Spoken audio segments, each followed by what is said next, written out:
A rational number is the ratio of two integers in the form of p divided by q, where q cannot be 0. So you could have something like 3/5, 7/9, or even negative 12 over 11, and so on and so on. If you can write in a fraction, it's a rational number. A rational expression is similar, except it's written as the ratio of two polynomials, again, in the form of p over q, where the denominator q cannot be 0. So you have examples like 3x minus 6 over x squared, x over x plus 4, 6 over x squared minus 2, and so on and so on. Here we're going to do some evaluation of rational expressions. So we have the first one, 10 over x plus 4, and we're going to evaluate for the various ones given. So the first one is we want to let x be 0. So I'm going to take 0, and I'm going to plug it in for x right here, and then reduce it down.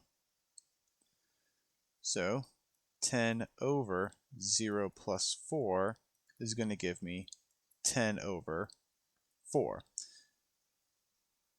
10 over 4 can be reduced down. We can say that this is just 5/2. And here's my solution to this first part. Now remember, I said you can't have 0 in the denominator.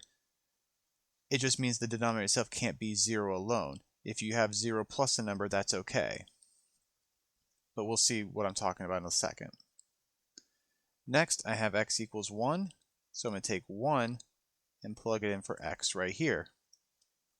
So I'm going to get 10 over 1 plus 4, which is going to give me 10 over 5, which again reduces down to 2.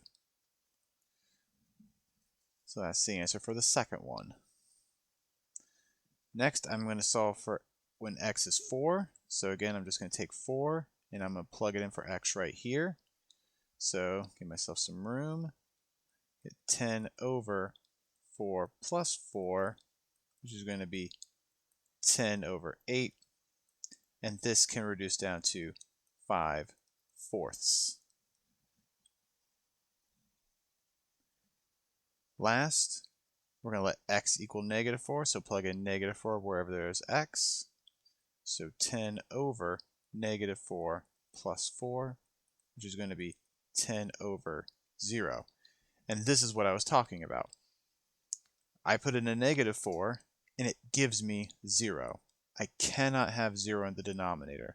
So I could say that this is undefined, because I cannot ever have 0 in the denominator.